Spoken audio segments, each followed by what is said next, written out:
আসসালামু আলাইকুম। আজকে আমি আপনাদের জন্য নিয়ে এসেছি ধাঁধার মতো একটা গাণিতিক প্রবলেম। অনেকেই এরকম একটা প্রবলেমে ভুল করে থাকে অথবা ভুল না করলেও ১ম এ বাধাপ্রাপ্ত হয়ে থাকে যে এখানে কি ক্যালকুলেশনটা কেমন হবে?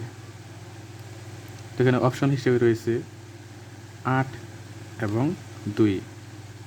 গাণিতিক প্রবলেমটা হলো ১৬/৪/২ সমান কত? তো অনেকেই এরকম প্রবলেমে ভুল করে থাকে। যেমন আপনাদের আমি দেখাই যে এখানে ৮ ও আনা যাবে, ফলাফল হিসেবে ৮ ও আনা যাবে এবং ২ ও আনা যাবে। তাহলে সঠিক উত্তর কোনটা হবে এটাই আমরা বের করব। তো দেখা যাক, অনেকেই এরকম ভুল করে যে যেহেতু সরল অঙ্ক আমরা সাধারণত পেছন দিক থেকে করে যাই, তো ওইরকম করে যদি আমরা করি তাহলে প্রথমে যদি এই ভাগটা করি তাহলে কি ফল হয়? ৪কে যদি ২ দ্বারা ভাগ করা হয় তাহলে কি হয়? ২ হয়। ৪কে ২ দ্বারা ভাগ করলে ২ হয়। তাহলে আমরা লিখতে পারি যে ১৬ ভাগ, এই ভাগফলটা হচ্ছে ৪কে ২ দ্বারা ভাগ করলে ভাগফল হয় ২, এত হয়। তাহলে এটা আবার ১৬কে ২ দ্বারা ভাগ করলে ৮ হয়। আবার যদি আমরা এই ভাগের কাজটা আগে করি তাহলে কি হয়? ১৬কে ৪ দ্বারা ভাগ করলে হয় ৪, ১৬কে ৪ দ্বারা ভাগ করলে হয় ৪, তারপরে এই ভাগ চিহ্ন ভাগ ২। তাহলে ৪কে আবার ২ দ্বারা ভাগ করলে হয় কত? ৪কে ২ দ্বারা ভাগ করলে হয় ২। তাহলে দেখেন, যদি এই ভাগের কাজটা আগে করি তাহলে উত্তর হয় ৮ এবং প্রথম ভাগের কাজটা যদি আগে করি তাহলে হয় ২। তাহলে এখানে কোনটা সঠিক? সঠিক হলো এই দ্বিতীয়টা। সঠিক হলো এই দ্বিতীয়টা, অর্থাৎ এরকম অঙ্কে এরকম যদি থাকে তাহলে আমরা প্রথমের ভাগটা আগে করব, তারপরে পরবর্তী ভাগটা করব, তারপরে আর থাকলে ওগুলো পরবর্তীতে করব। তার মানে লেখা যায় ১৬/৪/২। এই অঙ্কটা তার মানে প্রথমে ১৬কে ৪ দ্বারা ভাগ করা হয়েছে এবং এই ভাগফলকে আবার ২ দ্বারা ভাগ করা হয়েছে।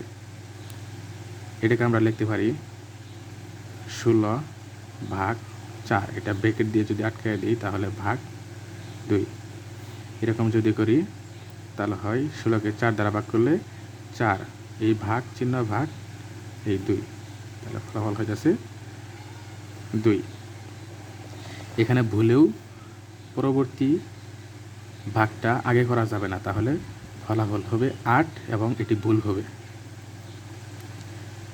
এখানে আমাদেরকে প্রথম ভাগের কাজটা আগে করতে হবে, তাহলে আমরা সঠিক অ্যান্সার পেয়ে যাব। অর্থাৎ ১৬কে মূলত প্রথমে ৪ দ্বারা ভাগ করা হয়েছে এবং এই ফলাফলকে ২ দ্বারা ভাগ করা হয়েছে।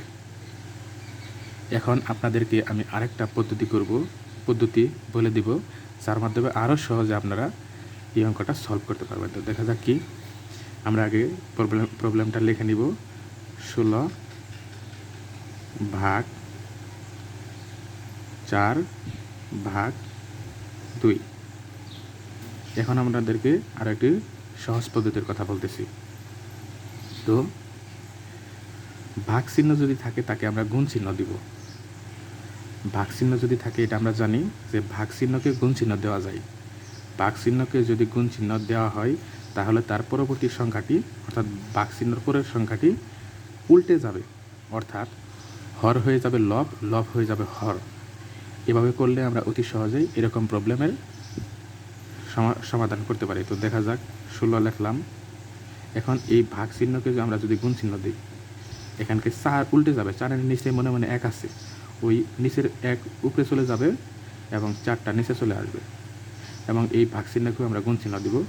দিলে এই ২-এর নিচে মনে মনে ১ রয়েছে, এই নিচের একটা এই যে ভাগ চিহ্নের উপরে চলে যাবে এবং ওই উপরের ২টা নিচে চলে আসবে। তাহলে দেখা যাক কী হয়। তাহলে এখানে হয় উপরের সংখ্যা ১৬ গুণ ১ গুণ ১, তার মানে উপরে হয় 16 গুণে 1 গুণ 1 সমান হচ্ছে 16, আর নিচে 4 দুগুণে 8, 4 দুগুণে 8, 16কে 8 দ্বারা ভাগ করলে 8 একে 8, 8 দুগুণে 16। অর্থাৎ আমরা ভাগ চিহ্নকে গুণ চিহ্ন দেওয়ার মাধ্যমে আমরা অতি সহজেই আমরা এই প্রবলেমটির সমাধান করতে পারলাম। অর্থাৎ 16/4/2, এটার অ্যান্সার হচ্ছে 2। তো এইরকমই অনেক খুঁটিনাটি মানে ধাঁধার মতো অঙ্ক বিভিন্ন প্রতিযোগিতামূলক পরীক্ষাও দিয়ে থাকে। সেগুলো আমরা জানলে আমরা সহজেই